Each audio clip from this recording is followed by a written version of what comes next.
Merci. Bonjour à tous. Merci de votre invitation à venir partager les ambitions qui sont portées par un autre PEPR, donc le PEPR Forest.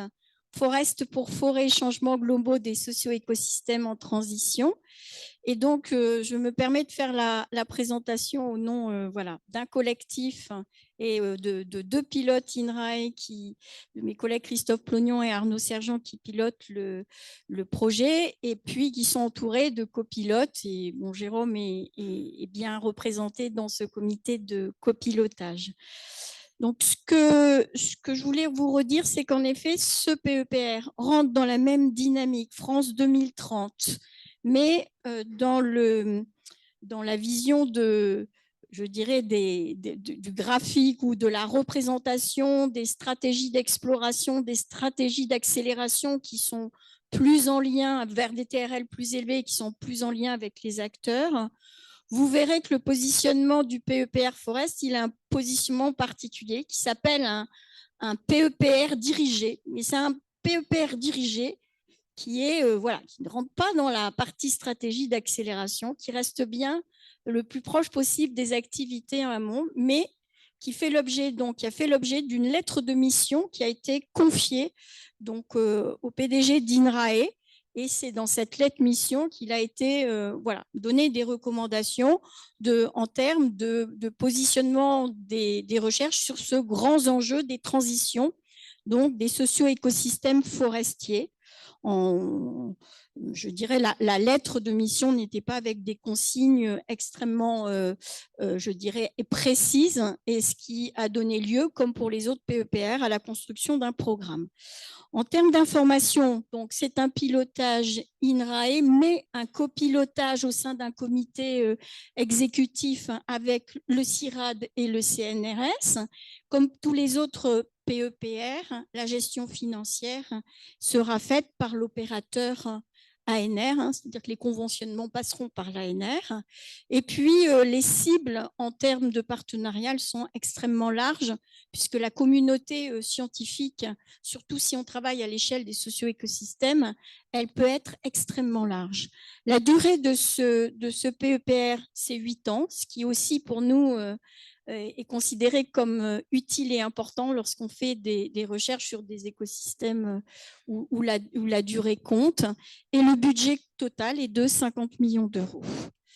Les ambitions, alors si je vous parle de ces ambitions scientifiques de Forest, elle est de fédérer, structurer, mais aussi pérenniser une recherche intégrée sur les transitions dans les socio-écosystèmes forestiers tempérés et tropicaux. Et ça, c'est quelque chose sur lequel on a insisté, enfin d'avoir un programme de recherche commun et non pas séparé sur les deux types d'écosystèmes.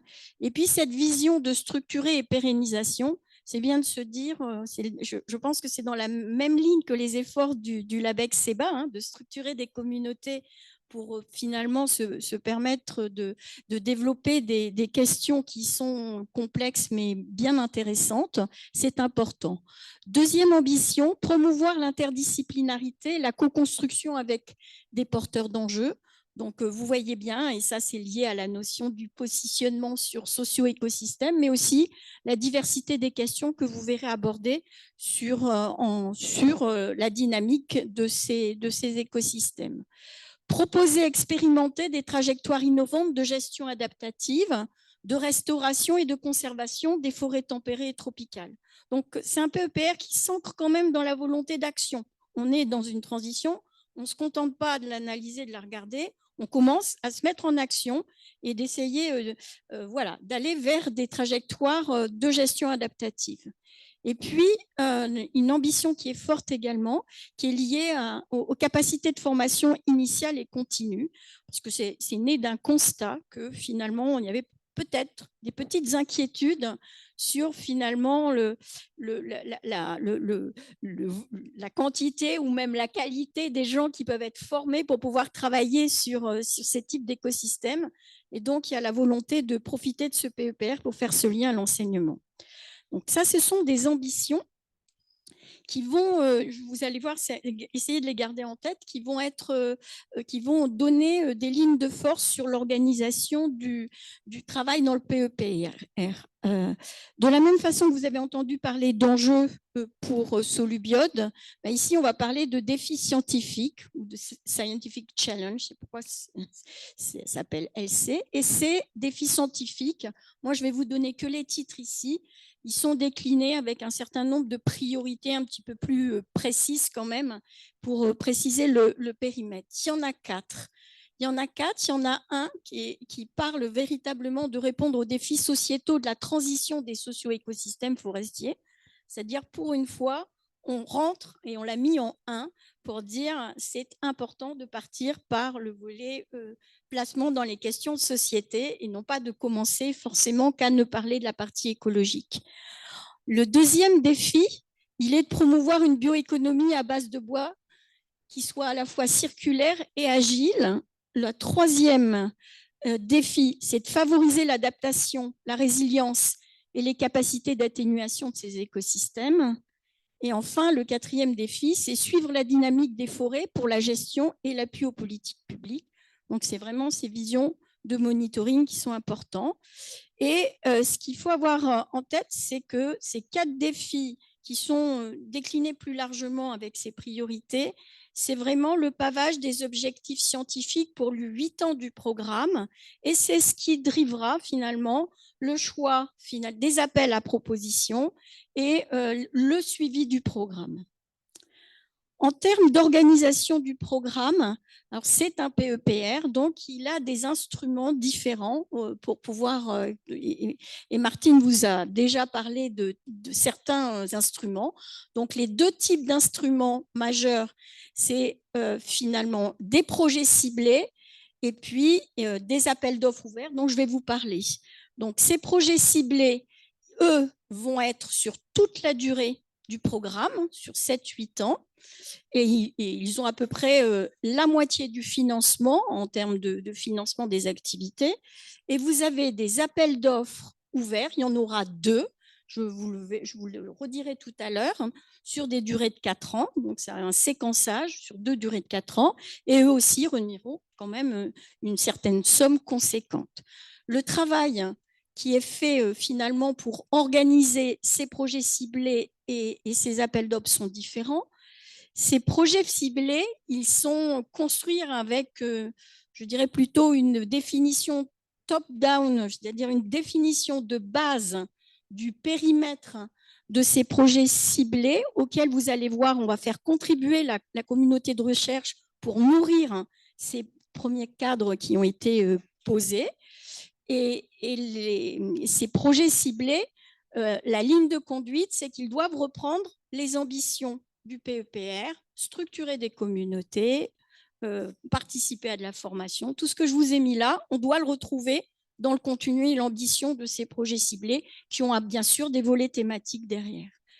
Les appels à propositions qui seront donc ouverts, vous allez voir également qu'il va y avoir une dynamique de construction des contenus de l'appel en interaction avec les communautés de recherche. En termes de projets ciblés, il y en a 5. Il y en a 5. Alors, ils sont positionnés, on en a ici, voilà, il faut se rendre compte que ceux qui sont là sont à valeur véritablement transversale et que les 3 autres sont plutôt des projets ciblés à valence thématique. Le premier projet ciblé vise vraiment à analyser et gérer le renouvellement pour l'adaptation des socio-écosystèmes forestiers. Quand je dis renouvellement, c'est la régénération dans toutes ses formes. C'est vraiment une vision dynamique du renouvellement de la forêt qui est dans un contexte, voilà, avec toute sa diversité de contextes. Le projet ciblé 2, il est sur la notion il vise à travailler sur l'analyse et la gestion des risques multiples pour les socio-écosystèmes forestiers. Donc, vous voyez bien clairement qu'il y a vraiment des PC la plupart des PC intègrent vraiment l'interdisciplinarité, écologie et sciences humaines et sociales. Hop, j'ai été un peu rapide. Le troisième projet ciblé, qui s'appelle Monitor, il est véritablement à aider à avancer, faire évoluer, dessiner un système agile de monitoring écologique des forêts. Le PC 4, c'est un projet ciblé qu'on appelle Forest Hub, qui est vraiment là pour orchestrer une dynamique transformative des socio-écosystèmes par la création de think tanks. Et je vais vous développer un petit peu plus après ces contenus. Et puis le cinquième, qu'on a trouvé stratégique et à mettre de façon en ligne de force, parce qu'on a besoin de partager dessus, c'est développer le partage et l'accessibilité de données à l'échelle et de façon large sur une notion de socio-écosystème pour que ces communautés de recherche puissent faire de la bonne recherche. En termes de, je vais pas tout détailler ce qui est là, vous les aurez dans les dias, donc c'est plus important. Je vais les balayer rapidement. Le projet ciblé 1 qui est sur le renouvellement pour l'adaptation des forêts au changement climatique, c'est important de retenir que voilà, la définition qui a été faite est une définition par objectif qui pour le moment et non pas et que le travail qui est en cours, ça va être de transformer les objectifs en organisation en tâches. C'est que vous compreniez la mécanique de construction de ces PEPR et votre place dans cette construction. Donc, les objectifs ici, c'est améliorer la compréhension de la phase de régénération, à la fois les processus écologiques et génétiques, et puis les effets des phases de régénération sur la résilience, la résistance et la transformation des forêts. C'est analyser comment la régénération peut être gérée pour établir des forêts adaptées, mais en préservant les autres services, les NCP, la biodive, et ça à différentes échelles, que ce soit l'échelle locale ou l'échelle paysage. Puis suivre les impacts sur les forêts de ces modalités de gestion et alimenter les travaux de recherche sur des risques forestiers. Enfin, explorer une gouvernance de gestion adaptative, c'est qui met en œuvre, à quelles échelles, parce que, et finalement, quels peuvent être les impacts de ces modalités de gouvernance. Et alors, c'est là que ça se gâte. Tac, ça marche. Il y a 3 options. Il suffit d'essayer. Projet ciblé, le projet ciblé 2 sur les risques. Là, c'est la volonté de se dire, on va plus loin que les recherches et les nombreuses recherches qui ont déjà été entamées sur l'analyse de certains risques, des risques biotiques, des risques abiotiques, la sécheresse, le feu, etc. Non, maintenant, c'est plus possible. On est dans une situation où il faut les aborder ensemble et ensemble avec une vision de la définition des risques qui peuvent être très différentes suivant les acteurs qui ne les définissent pas de la même façon et qui ne sont pas gestionnaires des risques de la même façon.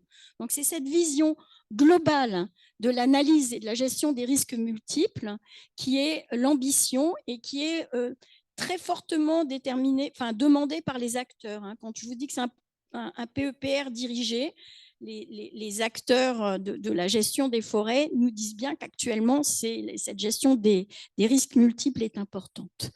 Ici, les objectifs un peu plus spécifiques vont être de partager ce concept, parce que finalement, on utilise tous le même nom, mais on n'y met pas tous la même chose derrière. Donc, on a besoin de conceptualiser, de mieux le partager, collecter des informations avec des méthodes d'évaluation pertinentes. L'évaluation du risque, c'est pas simple. Et ça peut être fait en lien avec le projet ciblé aussi monitoring, vous avez vu. Développer et mettre en œuvre une modélisation à différentes échelles, et puis que cette modélisation, elle puisse s'appuyer sur des études passées, mais aussi pour travailler en prospective. Analyser le comportement des acteurs sur cette perception des risques, et puis intégrer, analyser toutes ces informations pour commencer à identifier des solutions réalisables. Qu'est-ce que c'est comment faire face aux risques? En termes de projets ciblés, en 3, sur le projet ciblé P3 qui est monitoring. Là, c'est vraiment un système agile de monitoring avec des écologiques. Hein. Donc, on est bien sur la vision de toute l'importance des rôles fonctionnels de ce qui se passe dans les écosystèmes et pour évaluer leur fonctionnement, avec différents objectifs, évaluer des variables, renforcer les connaissances sur des cycles long terme. Là, on est bien sur la notion aussi de capitaliser ensemble sur ces suivis long terme, alimenter des travaux sur les risques et puis former les praticiens, les intégrer en formation, c'est important. Hop, je vais y arriver. Le projet ciblé 4, qui est le fameux hub. Donc là, c'est vraiment une dynamique de réflexion qui sera extrêmement en échange, en dynamique et en construction pour travailler à travers des prospectives, comprendre leurs points faibles, travailler les controverses, structurer et coordonner un réseau de Living Lab avec des rôles complémentaires. Donc, on retrouve ici encore le rôle important de la notion de Living Lab. Produire des analyses et des synthèses itinérées, c'est nourri par les réflexions du PEPR. C'est-à-dire que, voilà, on va se nourrir, on va faire avancer les choses et puis continuer sur l'aspect formation. Et le projet ciblé 5, c'est vraiment un projet sur les données, partage, accessibilité des données, socio-écosystème. Alors, je voulais seulement vous redire à la fin comment vous y retrouvez, vous, comment vous pouvez vous participer, vous, communauté scientifique. Bon, c'est parce que c'est un programme c'est un programme, hein, c'est pas un appel d'offres, c'est un programme en construction et on le fait sur une longue durée. Donc, ce qui est important, c'est de bien noter que sur ces projets ciblés, la démarche de construction des projets ciblés, c'est une démarche ouverte qui a eu sur ces projets ciblés des webinaires de présentation des projets qui ont été ciblés. Suite à ces webinaires, il y a eu la possibilité à tout le monde de faire de l'expression d'intérêt pour nourrir finalement les objectifs de ces projets ciblés. Il y a un dépôt sur le site dont je vous parlerai tout à l'heure. Et puis, en ce moment, on est pour la plupart des projets ciblés dans une phase de consolidation, mais tout le monde ne va pas au même rythme. Donc, il y a encore la possibilité, en particulier pour le projet ciblé 1, de continuer à proposer des expressions d'intérêt. Et normalement, on devrait avoir une présentation, donc il commence à y avoir une planification du retour de ces réflexions sur les premiers projets ciblés. Vous avez toutes les informations sur le site, je vous en parlerai après. Et bien sûr, il y aura du coup la contractualisation avec un démarrage 2024 qui sera opéré par l'ANR. Par rapport à ça, je vous ai dit qu'il y avait la moitié des financements qui étaient aussi au travers d'appels d'offres ouverts. Il y en aura 2. Un en 2024, un en 2026, avec une animation scientifique pour les co-construire, de la même façon, pour jouer le pavage et compléter, parce que les projets ciblés ne pavent pas tout. Et vous avez tous les attendus qui sont là. Voilà. Et moi, ce que je voulais vous dire, c'est que le PEPR, vous avez vu, il y a 4 défis scientifiques. Il y a ces projets ciblés. Vous voyez bien que les projets ciblés, ils peuvent être plus facilement en lien avec un défi scientifique plutôt qu'un autre. La communauté scientifique contribue à l'élaboration et à la réalisation des projets ciblés. La communauté scientifique va aussi se mobiliser sur les appels à projets. Et puis, comme tout ça, ça correspond quand même à des implications d'humains. Vous avez ici la liste des noms des pilotes de ces projets ciblés, ce qui vous donne une idée de représentativité. Et enfin, comme je disais, le PEPR Forest, il est prêt à accueillir des belles recherches disciplinaires et interdisciplinaires conduites sur les forêts tropicales guyanaises. Donc, n'hésitez pas à rejoindre la communauté de recherche. Je vous invite à aller sur le site actif du PEPR. Vous avez là. Et puis, sur ce site, je voudrais seulement signaler que vous avez des informations, bien sûr, mais vous avez là, pour déposer vos appels à idées, appel à projet ouvert, et vous avez une foire aux questions qui est ouverte et où finalement il y a un suivi. On essaie de faire un suivi pour répondre au maximum aux questions des communautés qui voudraient nous rejoindre. Merci.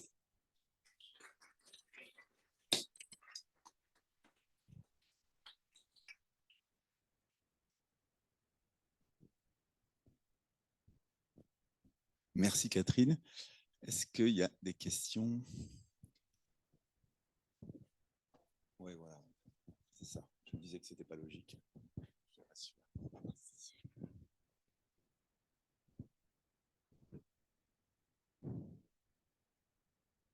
Un, deux. Merci pour votre présentation. C'est peut-être un détail. En Guyane, il y a énormément de communautés autochtones et locales qui vivent de la forêt, qui la parcourent, qui l'utilisent à diverses fins, qui influencent sa composition, sa structure. À quel moment, dans un PEPR comme ça, on peut s'autoriser à peut-être les inclure ou inclure des travaux qui les impliquent? Dans quel projet Alors, je veux dire que vous avez vu, hein, dans certains projets ciblés, la co-construction avec les porteurs d'enjeux, il y aura des événements, hein, où ils viendront. Il y a un comité de porteurs d'enjeux et on veut absolument que ces comités de porteurs d'enjeux les animer, donc avoir des occasions de discuter. Ça peut être, je dirais, des partenaires identifiés, ça sera dans les projets qui seront portés, en tout cas dans les appels à projets, les associer dans la construction des projets est important. Par contre, vous savez bien que les contraintes de financement sont telles qu'elles sont avec l'ANR, mais par contre, il est tout à fait inclus pour qu'ils viennent contribuer aux réflexions, aux questions, que les projets qui soient déposés dans le PEPR, s'ils sont nourris par ces discussions, nous paraissent importants. Une autre question?